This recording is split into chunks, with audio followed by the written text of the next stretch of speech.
Hello students, welcome you once again in my online coaching Siddiqui English foundation on YouTube.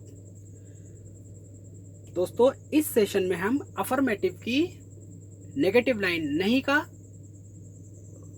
कराएंगे। Negative मतलब नहीं।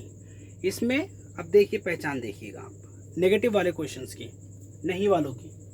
Present indefinite tense negative नहीं। जिन sentences के last में ता नहीं है, ती नहीं है, ते नहीं होता है, उनको प्रेजेंट इंडेफिनिट नेगेटिव टेंसेस कहते हैं। उनको नेगेटिव टेंसेस कहते हैं। अब यहाँ पे सिचुएशन अकॉर्डिंग टू टेंसेस बदल जाएगी। फिलहाल हम प्रेजेंट इंडेफिनिट टेंस कर रहे हैं, तो जिन सेंटेंस के लास्ट में ता नहीं है, ती नहीं है, ते नहीं है, उनको प्रेजेंट इंडेफिनिट टेंस की नेगेटिव लाइन कहते हैं। अब देखिए पहचान, यदि सब्जेक्ट या कर्ता सिंगुलर या एक वचन है तो वर्ब से पहले डज नॉट और फिर वर्ब यानी क्रिया लगाया जाता है, फिर ऑब्जेक्ट लिखा जाता है। जैसे यदि सब्जेक्ट सिंगुलर है तो वर्ब से पहले डज नॉट लिखा जाता है, फिर वर्ब एंड देन ऑब्जेक्ट।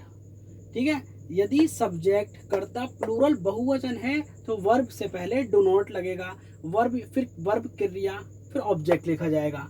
यदि सब्जेक्ट प्लूरल है तो वर्ब से प्लूरल है तो वर्ब से पहले डू नॉट लगेगा, फिर वर्ब देन ऑब्जेक्ट। ठीक है।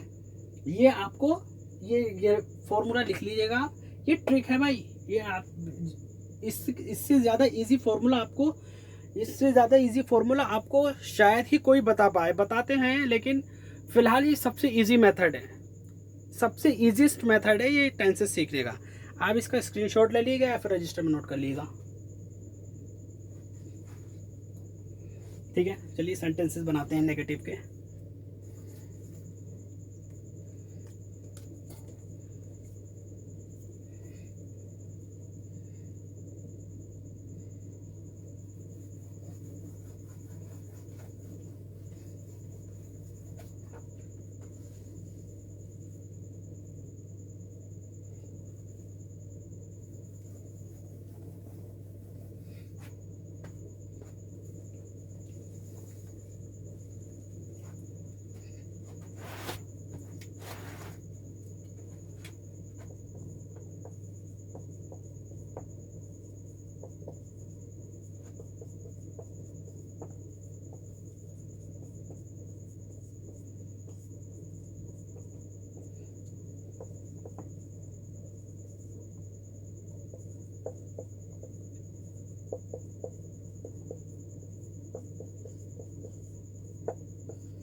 देखिएगा, सबसे पहला सेंटेंस, मैं आम नहीं खाता हूं।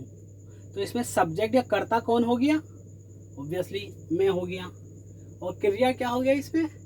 खाते की। तो अब हम ये प्लूरल है, बहुवचन है, प्लूरल है, तो इसमें क्या लगेगा? Do not.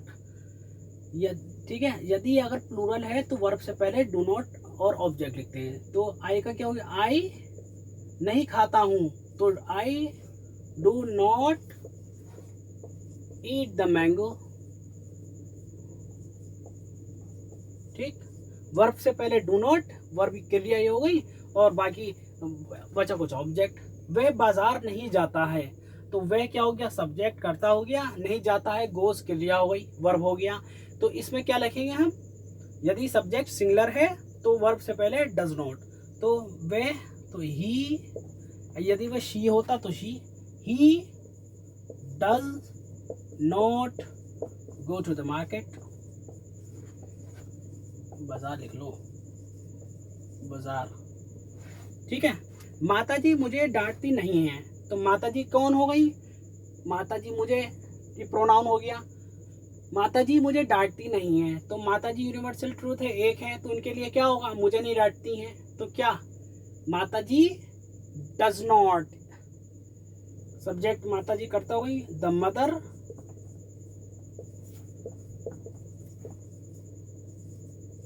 Does not scold me, डांटने की होती है स्कोल्ड।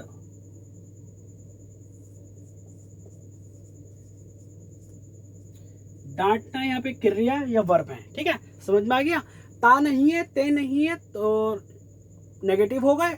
यदि सब्जेक्ट सिंगुलर है तो डज नॉट वर्ब से पहले, प्लूरल है तो डू नॉट वर्ब ऑब्जेक्ट। यही पहचान है, इसके अलावा कोई भी पहचान नहीं है। अब चाहे आपसे कोई भी कितने वादे कर ले या कुछ भी कर ले, यही फॉर्मूला है, इसके अलावा कोई फॉर्मूला ही नहीं है, ठीक है। और सेंटेंस कराता हूँ मैं आपको।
देखिएगा, सबसे पहला सेंटेंस, वह मुझसे कभी बात नहीं करती है, ठीक है। वह क्या हो गया, सिंगुलर हो गया, एक वचन हो गया।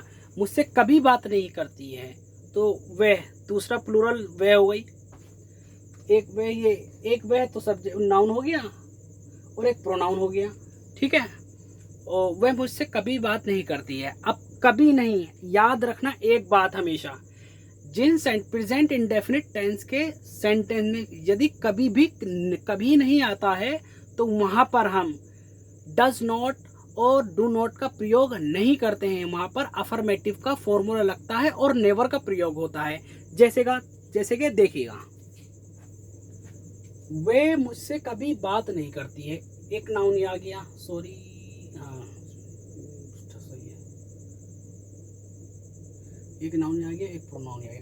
वे मुझसे कभी बात नहीं करती है तो वे सब्जेक्ट, दो सब्जेक्ट है, तो अब वे कभी बात नहीं करती है, तो कभी नहीं की क्या होती है, कभी नहीं के लिए हमेशा नेवर है। तो यहाँ क्या आ गया, ही नेवर, अब बात नहीं करने की क्या हो गया, टॉक हो गई। He never talks to me. घूम गए नहीं घूम गए बच्चों, घूम गए, घूमे नहीं घूमे, जो नए हैं वो घूम गए होंगे, शायद नहीं घूमे। यदि किसी भी सेंटेंस में कभी नहीं आ गया तो वहां पर नेवर तो लगेगा ही, कभी नहीं का नेवर, और टॉक्स अफर्मेटिव का फॉर्मूला लगेगा, एस या ई एस का। तो क्या हो गया, ही, सॉरी यहाँ पे ही लिख दिया मैंने, she never talks to me, ठीक है, she never talks to me, ठीक। अब दूसरा सेंटेंस, वह मुझे स्कूल में नहीं मिलती है, तो यहाँ पे दो सब्जेक्ट हैं यहाँ पर भी, तो यहाँ पे क्या फॉर्मूला लगेगा, वह मुझे स्कूल में नहीं मिलती है, तो वह शी डज नॉट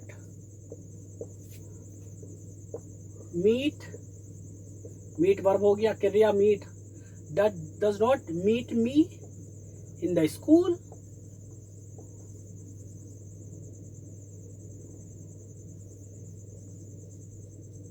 ठीक। वह मुझे स्कूल में नहीं मिलती है, she does not meet me in the school, formula, वे कभी नहीं झगड़ते हैं। फिर आगे है नेवर वाला, वे कभी नहीं झगड़ते हैं। तो झगड़ा क्वेरल, क्वेरल का इंग्लिश का मीनिंग होता है क्वेरल। फाइट भी लिख सकते हो, लेकिन quarrel is better than fighting. Fighting जो होता है वो बेसिकली, फाइटिंग और क्वेरल में डिफरेंस होता है। क्वेरल जो है हम एक दूसरे को गालियाँ देते हैं और एक दूसरे के ऊपर तंज फेंकते हैं, एक दूसरे के ऊपर हम छींटे फेंकते हैं। और फाइटिंग जो होती है फिजिकली होती है। किसी को आघात पहुंचाते हैं तो उसे फाइटिंग कहते हैं, हाथापाई कहते हैं सिंपली। देखिए वे क्या हो गया, प्लूरल बहुवचन है, कभी नहीं झगड़ते हैं। क्वेरल हो गया कभी नहीं, तो दे नेवर क्वेरल। ठीक है, क्वेरल की स्पेलिंग गलत हो सकती है या नहीं भी, अगर हो तो आप खुद करेक्ट कर देना। दे नेवर क्वेरल, वे कभी नहीं झगड़ते हैं। ठीक है, तो दे नेवर कभी नहीं झगड़ते हैं, क्वेरल। अगर यहाँ वे होता तो यहाँ क्वेरल एस लग जाता। अभी फिलहाल यहाँ पे प्लूरल बहुवचन है तो क्वेरल हो गया। बस यही फॉर्मूला है, सिंपल सा। यदि सब्जेक्ट सिंगुलर है तो वर्ब से पहले डज नॉट वर्ब ऑब्जेक्ट, यदि सब्जेक्ट प्लूरल बहुवचन है तो क्रिया वर्ब से पहले डू नॉट वर्ब ऑब्जेक्ट। बस सिंपल फॉर्मूला है। फिलहाल इस वीडियो में इतना ही, मिलते हैं नेक्स्ट वीडियो में प्रेजेंट इंडेफिनिट की इंटरोगेटिव लाइन में। वहाँ हम आपको वो क्वेश्चंस कराएंगे जिसमें सवाल पूछा जाता है किसी से। ठीक है, आई होप ये वीडियो भी आपको अच्छी लगी होगी। और अगर अच्छे लगे तो please like, subscribe and share कर देना किसी ज़रूरतमंद को। और तब तक के लिए stay tune and keep learning. Tata, good bye.